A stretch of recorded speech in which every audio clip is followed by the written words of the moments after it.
Hey guys, hi everybody, and welcome to another Failures Anonymous Real Stories interview. Today we have Richard Kaufman here with us, and let's just dive directly into it. Hi, Richard, and can you please tell our audience a little bit about yourself, who Richard is? Okay, well, thank you first of all for having me. My story is I've came back from failure probably a good 5 or 6 times, came back from death twice. First of all, I grew up very poor, one family home. I was an alcoholic by the age of, I started drinking at 11. I was an alcoholic by the age of 13.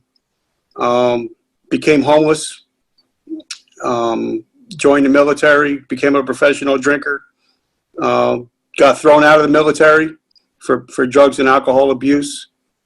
Came home again, became homeless again, and finally I got clean because of something that happened that I had to go to a program, and then I rejoined the military, and I was about to get thrown out for the second time for the same thing. I wasn't drinking; I was just being an asshole, and I was supposed to be discharged the end of September of 2001, and then 9/11 happened, and I lost some of my friends in the towers, and it really broke my heart, and something switched in my mind, and I went and talked to my company commander, and I asked him to give me one last chance. And 2 years later, I went from almost being kicked out to being Soldier of the Year, and then I finished my career with 24 years in total in the military. And then I was backing up a Humvee, and instead of him hitting the brakes, he hit the gas and ran over my head and my whole body. And so I'm blind in this eye and have the PTSD and TBI. And since the military said you can't shoot, we can't keep you, so they booted me out. And so not only did I lose my vision, I lost my career, but now I'm back stronger than ever. I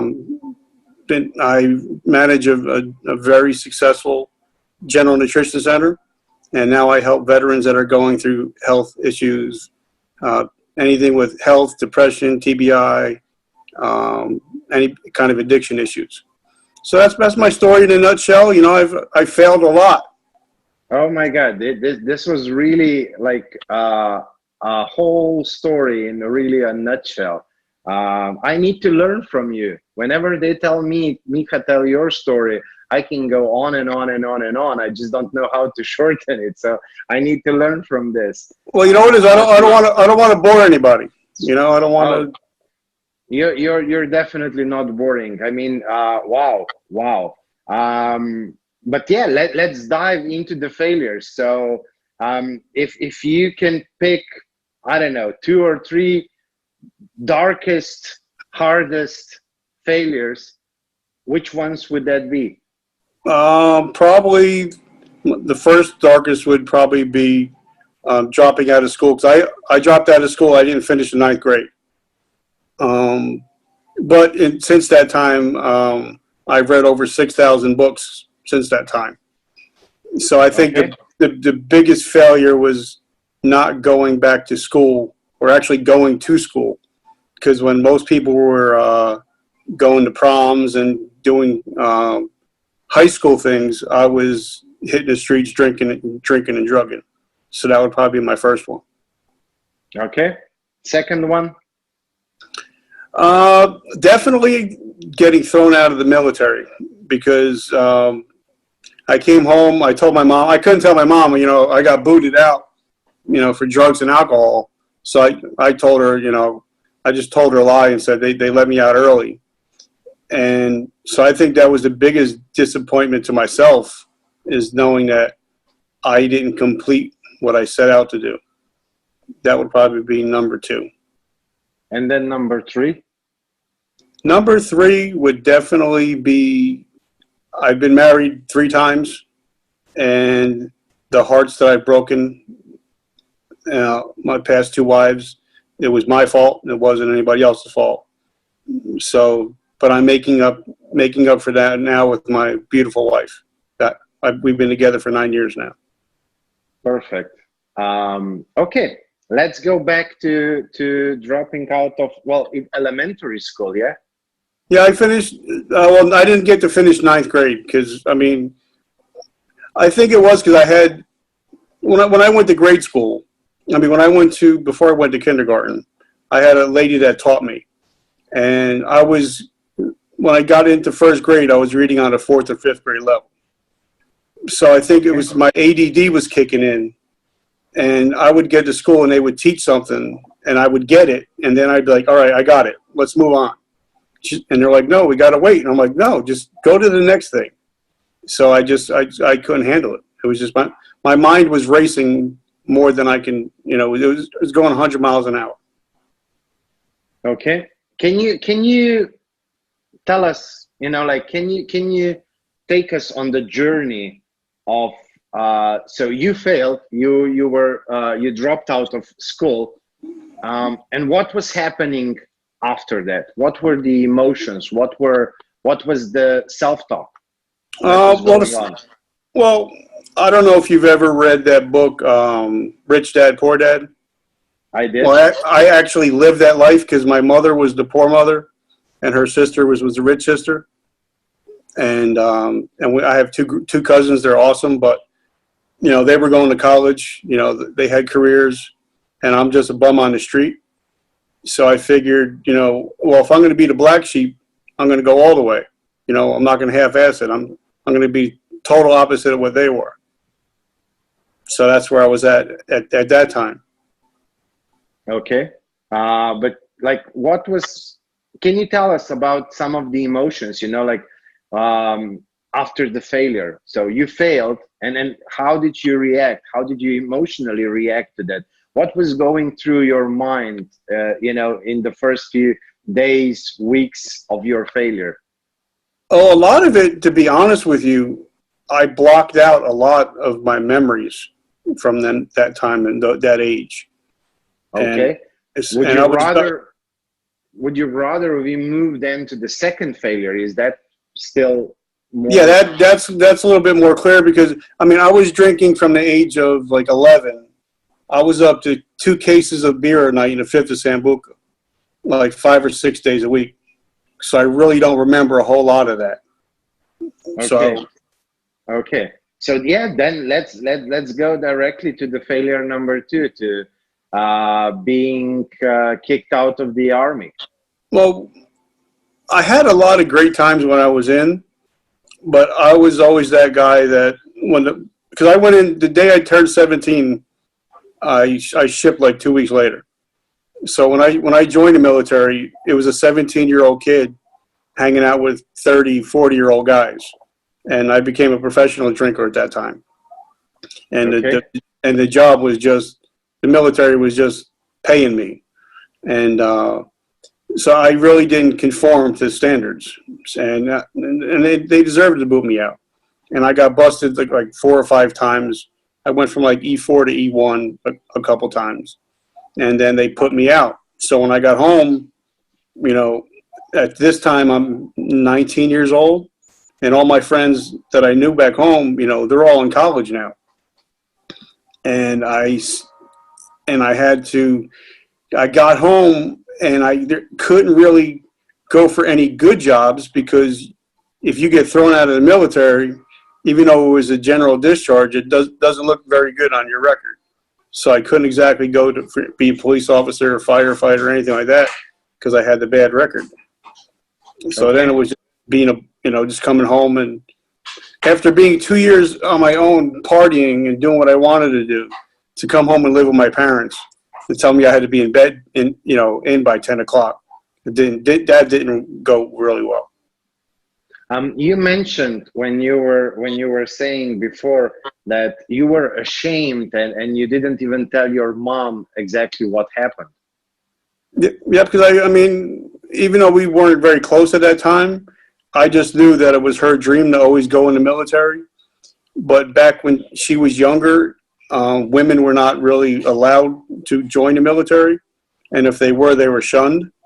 So when I told my mother that I was joining, she got all excited and was all happy. And I think it was the first time that she was ever proud of me. So having to come home and, I couldn't exactly tell the truth, so that weighed heavily on me. But after a few days or a few weeks, it was obvious to her that you left the army. Yeah, but I mean, I did 2 years, so it wasn't like I was just there for a week and a half. So I signed up for 4 and I came home in 2. But as an addict, you can actually talk anybody into anything when you're an active addict. You can actually be. I think that's why it saved my bacon a lot of times when I would, instead of getting arrested, I would be able to talk my way out of stuff. And so I think, so that was when I got home, and I think it would have just broke her heart even more. So I just said I just got out. And she never asked for any paperwork. I just showed up one day with my bags packed. Okay. Did the experience of them kicking you out mark you in any way emotionally? Like, I don't know. How did you feel? Were you like relieved that they kicked you out in a way, or were you blaming them or yourself? Well, at that time, up until like the age of maybe 35 or 40, I blamed everything else on everybody. It's always everybody else's fault. So I was like, well, they should have understood that, don't everybody get drunk 7 days a week? Isn't that what the Army's about? So, I blamed everybody but me at this point, because really when you look in the mirror, you don't really see the real you. You just see who you think you are. So when I got home, it was just like, all right, now what? I figured, I've had military experience. I should be able to get jobs on the outside, and that didn't happen. How was life after all that? So you couldn't get a job. You were living back home with your mom, and just how was your normal day to day? Like, where did you went? I lived home. To alcohol, I'm sorry. And drugs. No, but you said yes. As soon as I got home, I was just continuing to party again, and I got a job stacking groceries at the local store. So I was just enough to buy booze and keep on going. And I didn't need a car because we lived right around the corner from the store, so I didn't have any need for a car. And that's when I met my first girlfriend when I got home, and I started working for her father, working in his business, and that's how me and her met. And I was making I didn't want to listen to my parents' rules, and the funny thing is, now that I'm a parent, I hear a lot of the same stuff that they used to say. I say to my kids, because I got teenagers. So she booted my ass out. So you're starting to see a pattern here, right? So they booted my ass out, and I was making good money with my ex. I was making great money, but I had to move into a crack house, and I couldn't afford to pay the rent. So guess what? They booted my ass out of there, and I lived in my truck for a while. And the funny thing is, I was making more than enough to pay my bills, but I would get drunk on a Friday night, and I'd come home and all my money would be gone. So I was back to zero again Saturday morning. And I lived that way probably for about a year, maybe. Lived in my truck. And how did you buy food? I would just sometimes just make enough money just to survive. I mean, when I got out of the Army, I was only like 138 pounds. So I drank everything. Because usually if you go to the bar, people, you can subsist off of, everybody buying you drinks and stuff like that. So that's how it was for about a good year, maybe. Then my mom would come. My mom came to the crack house a couple of times, and I had a hot plate. That's what I had to cook off of. So she would bring me, cans of cans of food and stuff like that. And then I got booed out of the crack house. And she stopped coming. And then you found job in the military again. Well, what happened was, of course, I'm trying to figure out what I'm going to do, what kind of job I'm going to do. So I see an ad in the newspaper to go to school to be a bartender. So not only am I drunk, I'm going to school to be a bartender. And the first job, I know it's stupid, right? But the first job I got when I got out was bartending school was a guy that he owned a bar in Newark, Jersey. And he was a police officer. And this was 1989, New Year's Eve. I get to work, everything's going good. I meet him, he tells me what to do. I start having some drinks here and there, with the customers. 9 hours later, I wake up, with police knocking on my door. I took all the money out of the register, like $5,000, and they came and locked me up. So they took me downtown. My aunt and uncle, my rich aunt and uncle came and bailed me out. And the police officer took me aside. He said, "Listen, son," he said, "you can either go to the program or you can go to jail, whatever your choice is." And I thought, I'm too pretty to go to jail. So, I had to go to 90 meetings in 90 days. I hit something like 700 meetings in a row. It was stupid, whatever it was. And I haven't had a drink or a drug since 1989. Oh, okay. So this was like an AA meetings. Yeah, exactly. Yep. And so what happened was I met another girl, and we moved to Pennsylvania, got married. And I got the itch to get back in the military because I wanted to do the right thing. I didn't want to just have unfinished business. But wait a second. So you actually stopped drinking and using drugs at that time. So how did you got booted again later on? Like, what were you doing then? I was just, at that time, I had an attitude problem because I figured, again, just like I said, it didn't change. This hasn't, my life didn't change really until I hit my late 30s, early 40s. After 9/11 is when everything changed. But then I was living for myself. I didn't care about anybody else. The world owed me a living, so I had a chip on my shoulder. So if you told me the sky was red, I was going to tell you it's blue all day long, and we're going to argue over it, no matter what it was.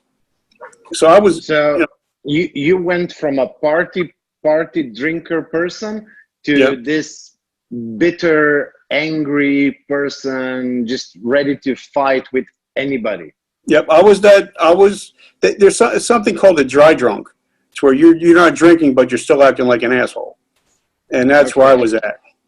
And it got really bad. And then I joined the military again, and I was almost about to get booted out for the second time. And then I moved to South Carolina National Guard, and I joined over there. So not only did I have an attitude problem, I'm a Yankee.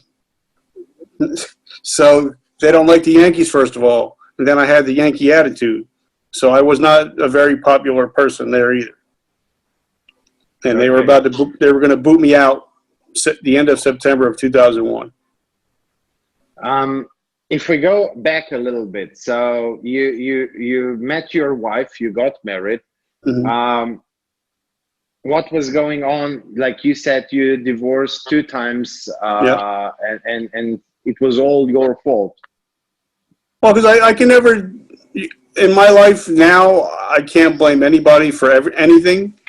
Like my friend Ed Milet says, things don't happen to you, they happen for you. So I just used everything as a learning experience. And if I take on all the blame myself, then I don't have to worry about blaming anybody for anything. Okay, that's good. But can you walk us a little bit? Was it like abusive relationship, or like what was wrong with those two relationships? Nothing on their end. Wasn't on their end at all. It was just, well, the first girl I married, I just cheated on her all the time. Okay. And then she had a child, and I didn't abuse them, but I didn't treat them the right way. And Okay. so then we What got, what do you mean by that? You didn't treat them the right way. I have 3 kids, but 2 of them are my, they say stepchildren, but I consider them my children. Everything, the sun shines and sets on my kids. I'll do anything for my kids.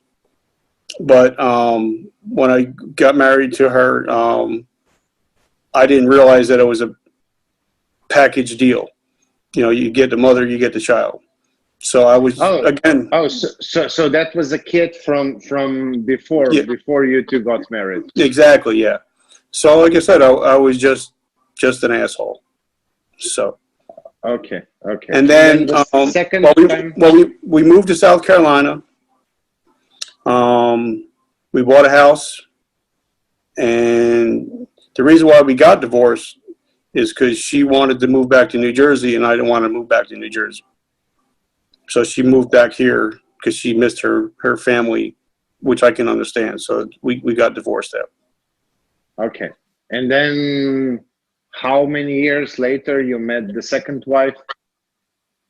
Probably it was when right after during the whole 9/11 thing, during the whole around 2001, and I got deployed stateside in like 2002, 2003. Okay. And then, but we got married, and she was a great person. She was a Southern belle, and I had no, just wasn't happening. I don't know what it was. She never did anything wrong to me. It was just, I just wasn't feeling it. So, Okay. and then I moved back, I divorced and moved back to New Jersey.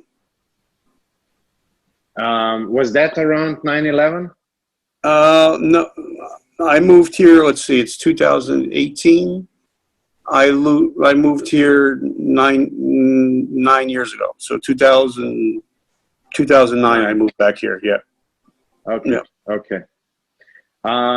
So, okay, let's go from relationships to the 9/11. You said you lost a lot of friends back I then. I had friends because the town that I live in, if there's no traffic, you could have been at the towers in 10 minutes.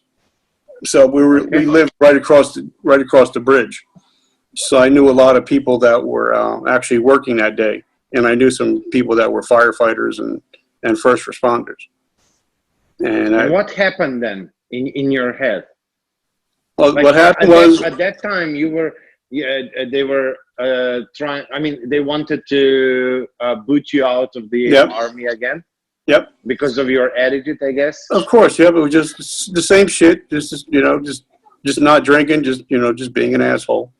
Okay. And we were at my house, and all of a sudden, I hear, "You got to come here," and I'm like, "What?" I was getting ready to go to work because I worked at a GNC while I was there, and it was just as the second plane hit the towers, and my heart just stopped, and I'd call my mom. I'm like, "Is this really true? Is it a story?" Because nobody really knew what was going on. And she told me, yeah, terrorist attacks. And then I heard about the Pentagon. And for some reason, I just sat down, started crying and shaking uncontrollably. And something just clicked. I don't know what it was. Still don't know what it is to this day. But I think, I'm like, I can't do anything now, but I'm going to dedicate the rest of my life and my career to the people that we lost today. And then right after that, my first sergeant, I called my first sergeant. I said, we need to talk. And I met him the day later. And I said, listen, I know you're going to throw me out. And I know you've heard all my bullshit before. Please give me one more chance. And for some reason, they took a chance on me. And after that, I never missed a drill. They promoted me to sergeant. I actually got Soldier of the Year for the company and the battalion. And even when I moved to New Jersey and I still had to go to drill in South Carolina, I drove 700 miles each way and I never missed drill for 6 months. So my guys would be like, Sarge, I can't make it today. I'm like, listen, dude, I just drove 700 miles. You live around the corner. There's no way you can't make it. And I became that respected guy that I always wanted to be. Let's go to that moment when you sat down and you started, you say, shaking and everything. Well, can you remember what was going through your head at that moment? I really can't even explain what it was. And I think because we had our stuff get out and it was on the floor because we were getting ready to go to drill that weekend, whatever that next weekend was. And then they showed pictures of the Pentagon, and I have all my clothes sitting in bundles on the floor, knowing that I'm about to be thrown out. So it's kind of like these people are rushing into helping people, and I'm being an asshole, and I'm getting thrown out for being stupid.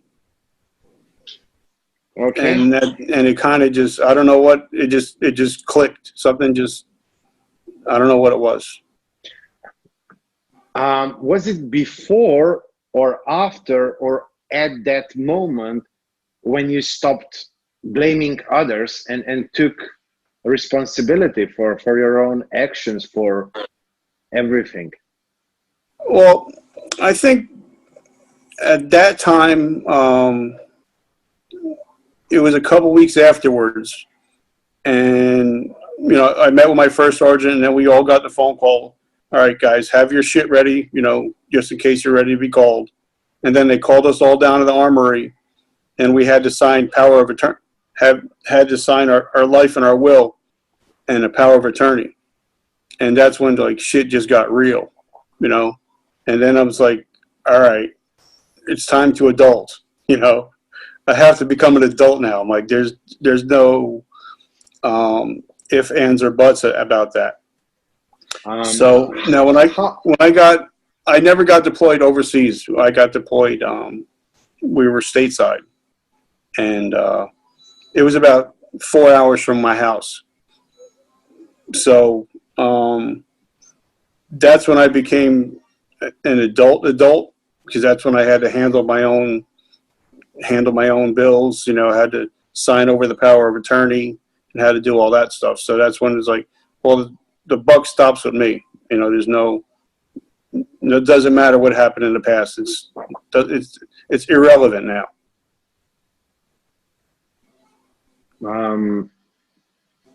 How old were you at that time? 2001. I'm almost 50. So maybe 31, 32, maybe? Yeah. Somewhere around there. Yeah. And like I said, I was just doing whatever I wanted to do the last 32 years. I just did whatever the hell I wanted to do.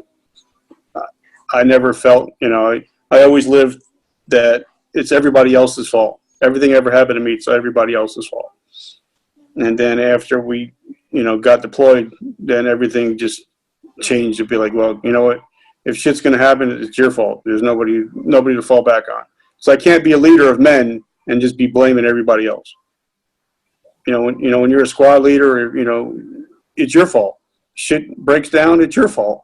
You learn to accept responsibility. you doing any personal development stuff at that time, or that just came kind of like naturally to you, like this feeling of responsibility?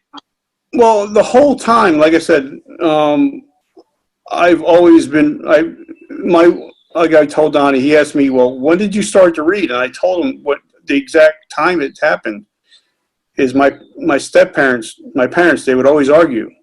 So even like when I was 7 or 6 years old, I would go into the tub, fill up the tubs and lay in it so I can't hear it. And I would just read books for hours on end. And that's how I started to get into my reading. And then I've always been a big reader of anything. Like I used to read it, the encyclopedia, just to read it, just to get knowledge. And then, but I think I didn't really get into personal development probably until, like I said, about 32, 33, when we got deployed, because everybody else would be going out and partying, and I'd be either watching video games or reading books or watching autobiographies. And that's when I started getting into like Tony Robbins, stuff like that back then. Unlimited was personal power, whatever that was. And then I started unlimited power, yeah. Yep. And then I started reading, stuff by Dale Carnegie, and then I just started getting deep into the self-help and stuff like that. Because I was going to meetings, so I was like, all right, what else is out there? What other kind of addictions are there? So I started reading books on just anything, whatever. Like a lot of people, they would argue about the Bible. I'm like, did you ever read the Bible? So I read the Bible, or they would argue about the Quran. And I'd be able to talk sense with them because I read the Quran. I wanted to be able to just know stuff, and I guess that's something like now I always have 5, 6, 7 books going at one time, even today. Okay. How would you describe the lessons that you learned through all those failures? Is there any way to sum them up in a way? Well, like I mentioned before, my friend Ed Milet, he says, things don't happen to you, they happen for you. So everything in life, either you can use it as a crutch or you can use it as a learning tool. So, once I've figured out, okay, I had a shitty father. Okay, so now I'm trying to be the best father I can be.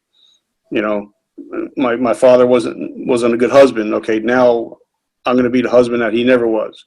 So I kind of flipped the script on everything. Everything that I wanted to be in a man, I'm trying to be now. So, I don't know if you ever seen a movie called 8 Mile. Has the singer Eminem in it. Yes, I did. At the end of the movie, him and the guy are about to go battle rap, and he tells every bad thing that he's ever done. So the guy has nothing to come back to him at. So now that's my life now. I put everything that I've ever done, I put it out in the street. Because then what can you tell me? Okay, you can tell me you've been a drug addict. Okay, now what? I've been divorced twice. I was an asshole. Yeah, now what? I got a beautiful home. I got a beautiful wife. I got beautiful kids. I'm running a great business. What else can you say negative to me that I won't tell you about myself?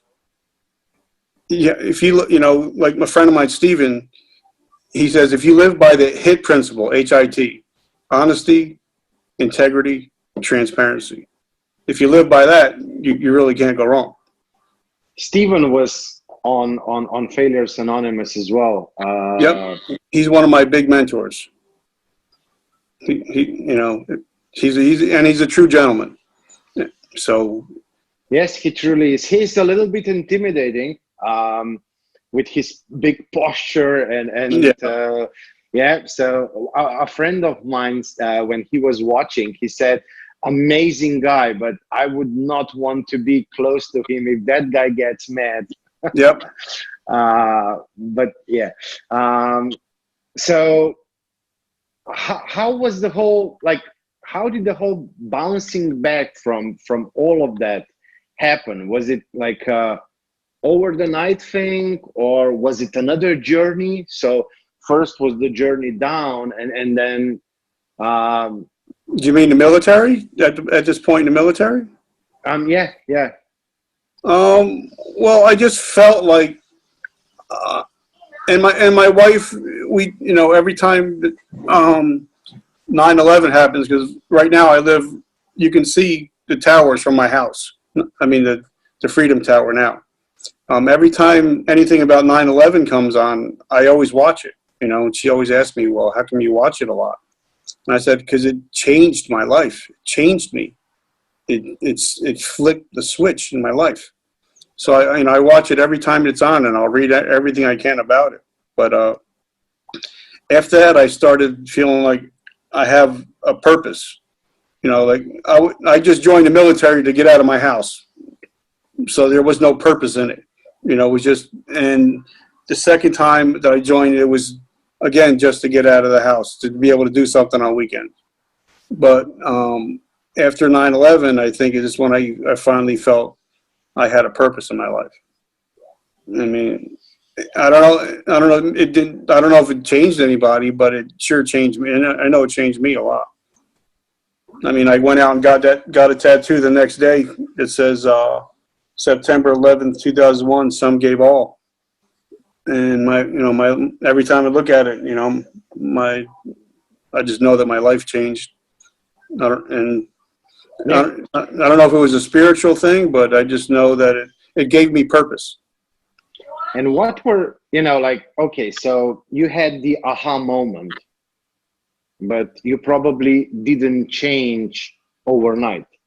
No, it took me a while. Journey. It was probably a journey.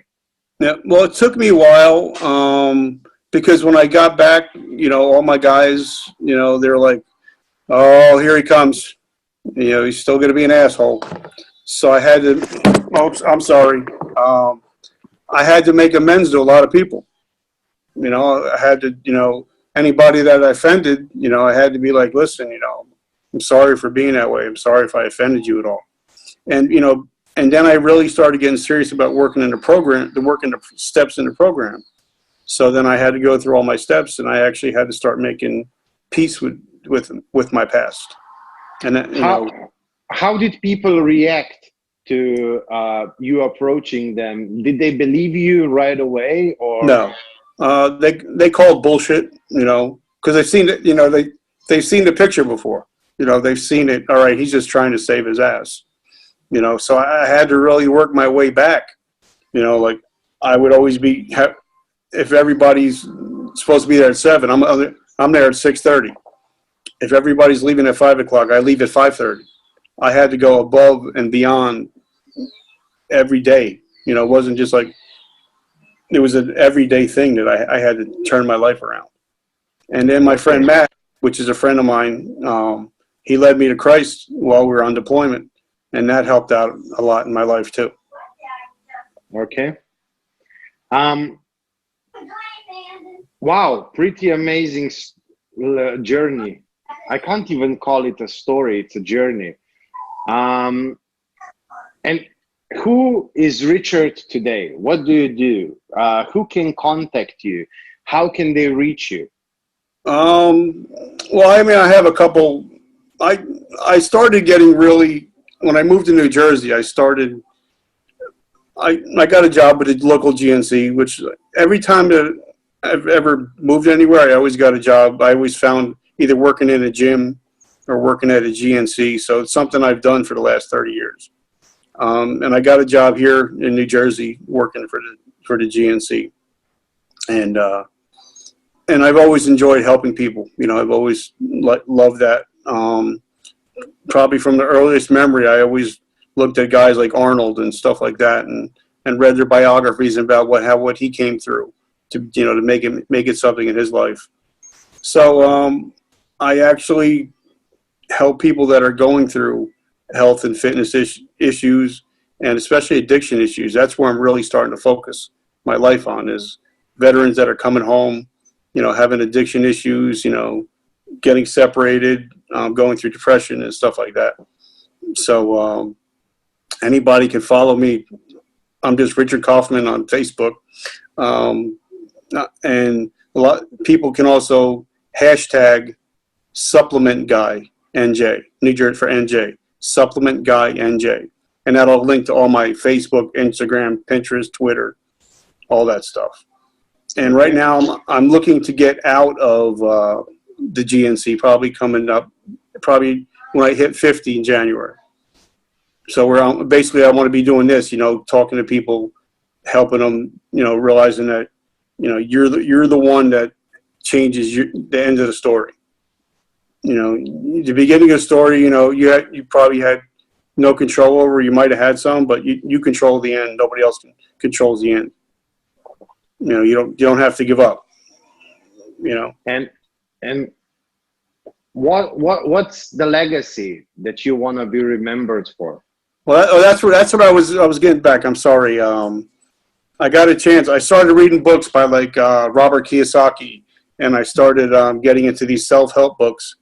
And I picked up a book by Gary Vaynerchuk. Okay. And it was called Jab, Jab, Jab, Left Hook. And I'm like, I got to meet this dude. And I found out that his father owns a liquor store in Springfield. So I actually went down there and had a chance to sit and talk to him for like 5 or 10 minutes. And he said, and that's when he's the one that says, make yourself a hashtag. So that's what I've been doing. Every time I post anything, I hashtag it. And he says, legacy is more important than currency. And what's your legacy? What kind of legacy you want to leave? Well, the funny thing is, this has only been like 3 months that I've been doing these podcasts, and Donnie's the one that's pushed me to start doing them more. But what happened was I had 2 uncles. One was a Christian man. Everybody loved him. When he passed at age 50, the church was packed. You couldn't even get in there, and everybody was talking good stuff about him. And then I had another uncle. He was just a regular Joe. He died at like 75, and only his family showed up. And it just clicked. I'm like, what kind of legacy do I want? I want when I die, I want to have 3 or 4 services. I want somebody to show up just to make sure that I'm dead, and I want to be able to affect, my goal now is to affect 1 million lives positively. That's my goal in life. How many have you already affected? Oh, I don't know. If I was on my friend Quinn's podcast, he said he had like 3,000 downloads. Donnie had like 400 or 500. I don't know, but I'm just keep on going because I don't know. I think it's the ripple effect. I may touch somebody that I'll never even see or know about. But if I got a friend in the group that I'm in, he started going to the program and getting sober because we sit and talked, and he actually checked himself into a program. So, if I can do something like that and help save lives that way, that would be my legacy. And to be a good father, I want my kids to be like, when dad was home, dad was present. He wasn't just on his phone. He just wasn't reading or, he was a present dad and husband. So that would be my legacy. Okay. Richard, what's one thing about failure that you would like the audience to, I don't know, remember or act upon, or, that one thing, the cherry on top of this amazing conversation? That if you aren't a humble person, God will humble you. You will be humbled one way or another. And when you're humble and you live that, like Stephen says, you live that, the HIT principles, honesty, integrity, transparency, your whole world is opened. Because even on my, like with your podcast, now that we've become friends, I'll promote you 10 times more than I'll ever promote myself. And that's how I live my life now with my friends. Like my wife, like everywhere you go, somebody. because I could be 800 miles away and somebody's going to know me. And I think the more humble you are, people want to be around you. People don't like arrogant people. And I think humbleness is the biggest thing. I couldn't agree more with you. The thing that got me on my knees was when I stopped being humble. And so whenever I'm asked to say, you know, like, what's the one advice that you can give to the audience, I always say, stay humble, be grateful, and fail forward. Yeah. And also I think be teachable. You know, even though, sometimes you see these people when they get in their 40s and 50s, you know, they can't be taught anything. You know, I think that comes from being humble, you know, because you are humble enough to accept that somebody else knows maybe something that you don't know, or that you can be taught from a certain situation. I think all that kind of comes from that being humble. Because for me, the opposite of being humble is being cocky, being overconfident, being, you know, like just an ass. But when the opposite is being humble, and I think that being ready to be taught and to learn lessons is one of the main points of you being really humble. And I think as I get older, I think I have more questions than I do answers. Yeah. You know? I guess the more we learn, the more we know how little we know. Yeah, like I went to go drop off some cookies for the guys at the veterans home. And I actually got to sit down and talk to like an 85-year-old guy. Just sit and pick his brain. You know, I'm like, wow. I don't think people do that anymore. I don't think people don't even talk anymore. You know, everything is on the phone, you know. It's like people don't even just have conversations anymore. Yeah. I agree. Well, Richard, I'm immensely grateful that you shared all that journey. I mean, yes, we could just go on and on and on and on and on, and maybe we just need to book you for another real life story and continue this conversation, because, you know, like, it was an amazing journey, and I'm really happy and grateful that you overcame the obstacles, that you came on the other side alive and grateful, and trying to leave such a wonderful legacy, helping fellow people, helping fellow veterans. Well, like I said, I think God has really humbled me. Like, can you do me a favor real quick? Put your hand over your eye. Okay. That's what I see every day. So when I have a different perspective on life, it never goes away from me. So it's like, you know, it's how else can I not be humble?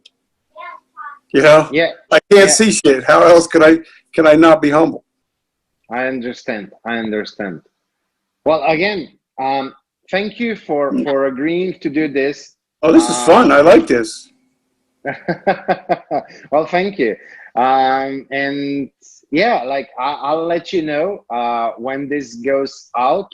And if there are any links that you want to share with people, how they can follow you, how they can contact you, I'll remind you when this one will get published in a week or so. Okay. And yeah, I'm just looking forward to continue our conversations and just to be part of your life going forward. And if there's anything I can ever do for you, you know, I'll support you, because my network is growing bigger and bigger every day. So whatever I can do to support you and your, you know, and your listeners, that's what I'll do. Same from my side. So yeah, cool. Thank you again. Take care. Enjoy the rest of your day. And yeah, I'm really looking forward to probably volume 2 of this interview someday really soon. Well, things, like I said, things are just starting. We're just starting to ramp up. Yeah. Take care, Richard. All right, my friend. Thank you. Take care. Bye-bye. Bye.